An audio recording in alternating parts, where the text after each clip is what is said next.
출애굽기 40장 34절에서 38절의 말씀을 다 같이 교독하시고 마지막 절은 함께 읽도록 하겠습니다. 구름이 회막에 덮이고 여호와의 영광이 성막에 충만하매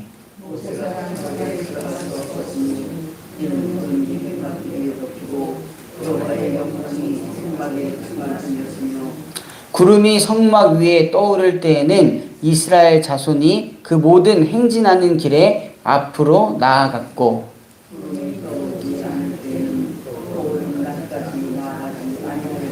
함께 읽도록 하겠습니다. 낮에는 여호와의 구름이 성막 위에 있고 밤에는 불이 그 구름 가운데 있음을 이스라엘의 온 족속이 그 모든 행진하는 길에서 그들의 눈으로 보았더라. 아멘. 네, 오늘도 하나님께서 우리에게 주신 새로운 하루를 이렇게 예배함으로 시작하는 우리에게 하나님의 은혜와 평강이 함께할 줄 믿습니다. 출애굽기는 기근을 피해서 야곱과 함께 각각 자기의 가족을 데리고 애굽으로 이른 이스라엘 아들들의 이름을 열거하면서 시작됩니다. 출애굽기 1장 1절을 보시면 말이죠. 이스라엘의 가족들이 기근을 피해 애굽까지 오게 된 가장 큰 이유는 바로 그곳에 요셉이 있었기 때문이었습니다. 요셉은 애굽의 2인자까지 되죠. 어려움과 위기 속에서도 하나님은 정말 하나님의 큰 그림 속에서 살 길을 열어주시는 분이라는 것을 알 수가 있습니다. 그렇게 애굽에서 살기 시작한 이스라엘 족속이 그 세대는 다 죽고 생육하고 불어나 번성하였습니다. 그리고 요셉을 알지 못하는 새 왕이 일어나 애굽을 다스릴 때 이스라엘 족속은 동족이 아니라는 이유로 고된 노동을 하며 학대를 받습니다. 이스라엘 백성이 이렇게 고된 노동과 학대를 받게 되자 하나님께 울부짖으며 기도하게 되죠. 하나님은 이 부르짖음을 들으시고 한 사람 모세를 세워서 출애굽을 시킵니다. 이스라엘은 이제 출애굽을 경험하게 된 출애굽 공동체가 된 것이죠. 출애굽기는 그 이름대로 이스라엘이 출애굽 공동체가 어떻게 되었는지를 말해주면서 시작하게 되고 그런 과정들을 이야기해 줍니다. 그리고 오늘 우리가 읽은 본문은요, 출애굽기의 마지막 부분입니다. 하나님께서 애굽으로부터 출애굽한 이스라엘 백성, 하나님의 백성을 어떤 모습으로 인도해 주셨는지 알 수 있습니다. 출애굽은 하나님께서 그들의 백성을 이전의 삶, 즉 노예로서의 삶, 고통과 고난 아래에서 사는 삶에서부터 건져내신 사건을 뜻합니다. 그렇기에 하나님께서는 이스라엘 백성들이 어떠한 삶을 살기를 이제는 원하시는지를 오늘 본문에서 잘 드러난다라고 생각을 합니다. 출애굽 공동체를 향한 하나님의 궁극적인 목적이 오늘 말씀을 통해서 잘 드러난다는 것이죠. 그래서 그런 내용을 오늘 나누기를 원하며 또한 하나님께서 오늘 우리에게 어떠한 모습을 원하시는지 잠시 나눠보고자 합니다. 오늘 본문은 회막, 즉 성막을 다 짓고 일어난 일을 기록하고 있습니다. 이 성막은 하나님께서 친히 디자인하시죠. 어떠한 모양으로 어떠한 재료를 가지고 또한 그 성막에 필요한 일꾼들도 하나님께서 부르셔서 그 성막을 짓게 합니다. 그리고 모세는 그 하나님의 디자인에 따라 행합니다. 성경에 보면 하나님께서 말씀하신 대로 다 그대로 행하였다. 여러 번 기록되어 있죠. 하나님의 뜻에 순종하여서 이 성막, 회막이 완성된 것입니다. 이는 한 가지 아주 중요한 점을 우리에게 시사하고 있는데요. 하나님을 예배하는 곳, 또한 하나님과 이스라엘 백성이 관계하는 곳인 이 회막은요, 공간, 장소가 있어야 이루어지는 것보다 먼저 하나님의 뜻에 순종함으로 이루어진다라는 사실입니다.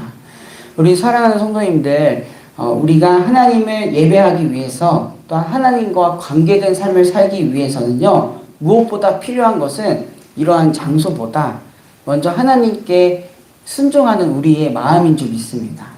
그 마음이 있기 때문에 또 오늘 우리가 이 자리에 있는 것이죠. 그러한 순종하는 마음으로 회막이 완성될 때 성경은 기록되어 있습니다. 구름이 회막을 덮으면서 여호와의 영광이 충만하였다.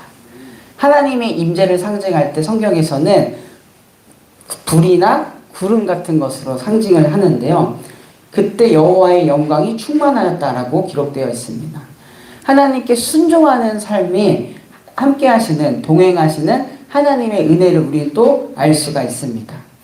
하나님께서는 광야에서 이 출애굽 공동체인 이스라엘에게 또한 말씀하실 때 시내산에서 모세에게 말씀하십니다.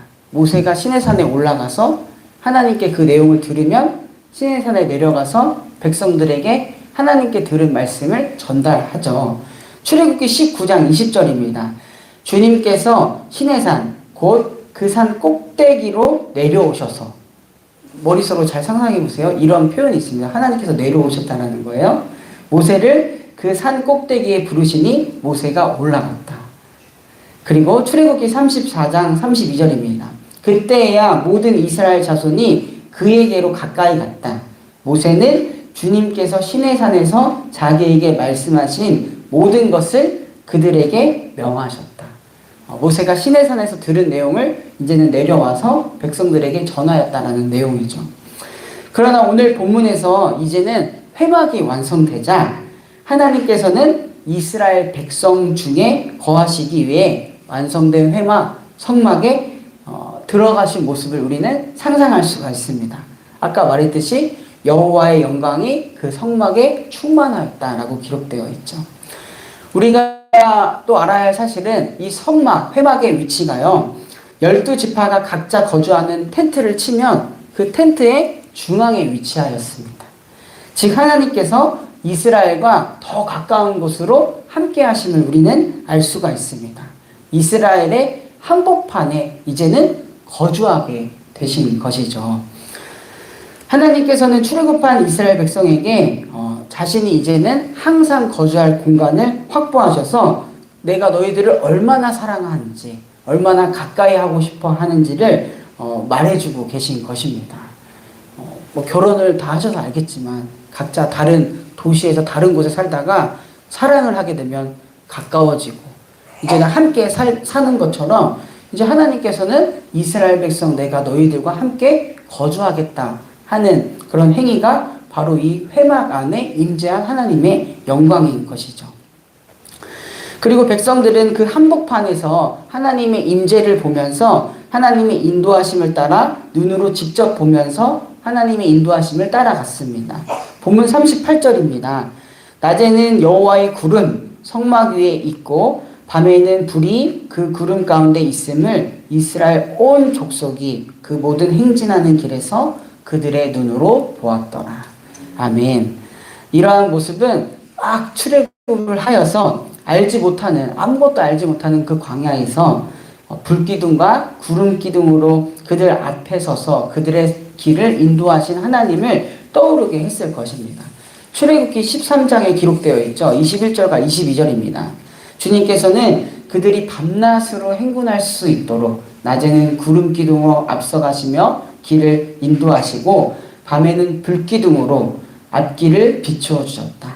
낮에는 구름기둥, 밤에는 불기둥이 그 백성 앞에서 떠나지 아니하였다. 아멘. 이처럼 하나님께서는 구름기둥과 불기둥으로 출애굽시킨 자신의 백성을 시내산까지 인도해 주셨고요. 그리고 이제는 그 시내산에서 친히 내려오셔서 그들의 한복판에서 성막을 치시고 그들의 삶을 인도해 주신 것입니다. 그리고 이어지는 레위기에서는 다름 아니라 그 회막 안에서 출애굽한 이스라엘 백성들이 이제는 제사를 드리는 제사 공동체가 됨을 알 수가 있습니다. 하나님을 예배하는 예배 공동체가 된 것이죠. 제사를 통해서 그들의 죄를 속하고 거룩한 하나님의 백성으로 살기를 원하셨던 하나님의 마음을 우리는 알 수가 있습니다. 이렇게 출애굽한 이스라엘 백성들의 궁극적인 목적은 바로 하나님을 예배하기 위함이었습니다. 그리고 이 예배를 통해서 더욱더 하나님과 같이 거룩한 하나님의 자녀로 그들과 함께 거주하시는 하나님과 살아가기를 하나님은 원하셨던 것이죠.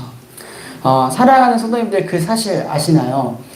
우리에게도 출애굽과 같은 사건이 있습니다. 우리는 이스라엘 백성뿐만이 아니라 우리도 죄의 노예로 또한 죄로 인해서 고통받는 이전의 삶이 있었죠. 그러나 그러한 삶으로부터 건져주신 출애굽시킨 하나님의 은혜를 경험한 자들이 바로 오늘 여기 있는 우리들입니다. 우리 또한 그런 출애굽 공동체이죠. 그리고 오늘 말씀에서 알았듯이 하나님은 출애굽시킬 뿐만이 아니라 그들과 함께 그들의 삶 한복판에 거주하시고 그들이 예배드림으로써 더욱더 거룩한 하나님의 백성으로 살기를 원하셨다라는 것을 알 수가 있습니다. 그러한 모습은 오늘 우리에게도 원하시는 모습이죠. 잊지 마시기 바랍니다. 하나님은 오늘 우리의 삶 한복판에 함께 거주하고 계시고 우리를 예배함으로써 하나님의 거룩한 백성으로 살기를 원하시는 분이십니다.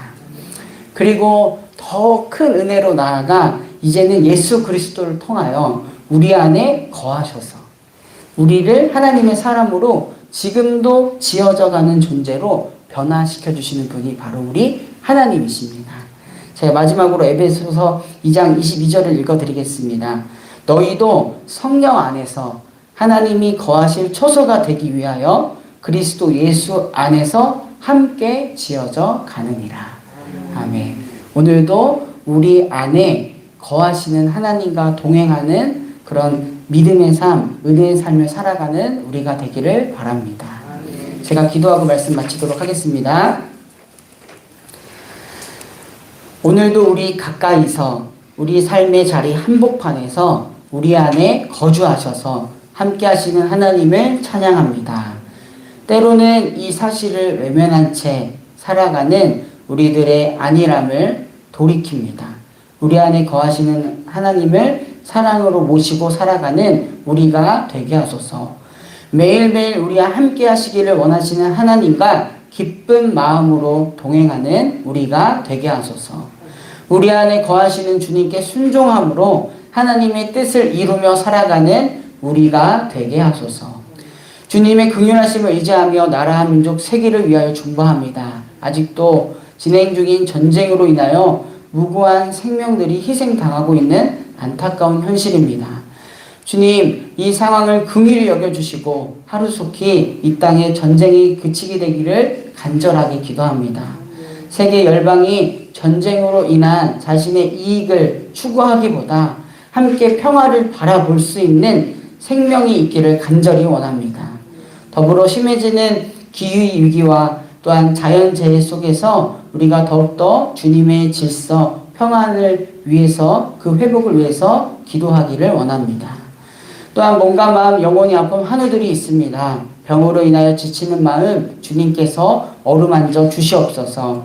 병상 중에서도 함께 하시는 주님의 은혜, 새 힘을 주시는 주님의 은혜를 경험하게 하소서. 고3 수험생 및 입시생을 위하여 중보합니다. 수능이 20여일 남았습니다. 저들의 미래를 위해서 하나하나 준비하는 이 기간, 무엇보다 하나님께서 허락해 주시는 비전을 바라보게 하소서. 이 기간이 하나님을 향한 믿음이 더욱더 단단해지는 시기가 되도록 축복하여 주시옵소서. 사랑하는 주님, 어제 정감 어린 바자회를 은혜 가운데 마치게 하시니 감사합니다. 앞으로도 주님의 사랑이 전해지는 잔치집 같은 곳이 우리 정릉교회가 되게 하소서.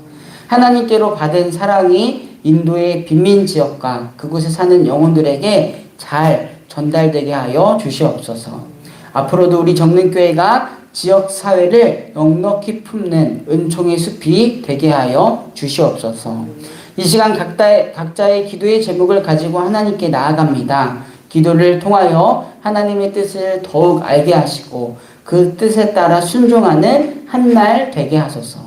이 모든 말씀 지금도 살아계셔서 우리와 함께 거주하시고 우리 안에 거주하시는 우리 구주 예수 그리스도의 이름으로 간절히 기도드립니다. 아멘. 하늘에 계신 우리 아버지여, 이름이 거룩히